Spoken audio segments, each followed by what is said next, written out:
the idea that you're going to tell your government you've had enough when it comes to them taxing and spending. You know, one thing I know about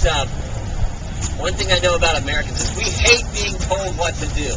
We are a stubborn and tough lot, and when our government's doing things like taxing and spending and borrowing and mortgaging our kids' future, we stand up and speak out about it. So there's just this stubborn streak we have. You know the old line for most Americans, when they're traveling down the highway and they see the sign that says 55, for most Americans that's not the limit, that's the challenge, right? That's the way we look at things. And it's again, it was there in 1773 in Boston Harbor. It was there a few years later in 1776 when people came together and started the greatest experiment in freedom and democracy the world's ever known.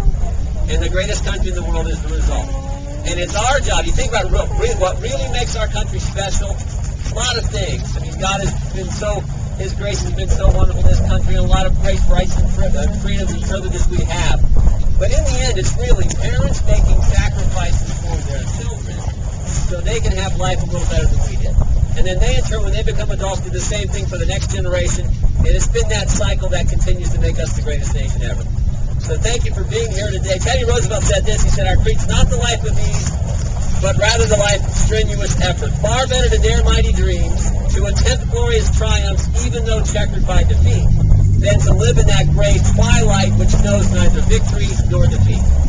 I want to thank you all for being here today on this cold, ugly day, being on and having the courage to do what Americans have always done. Step off the sidelines, step out of the shadows, step out of the twilight, and get in the game. Because it's in the game where good things happen. It's in the game where things of meaning and significance take place. And you're doing what countless numbers of Americans have done for generations and generations. So we appreciate that. Understand this, and I won't talk too long here. We'll turn over to Jeff, who's doing a great job down at the stage. George, Jeff right over here. He's going to be next.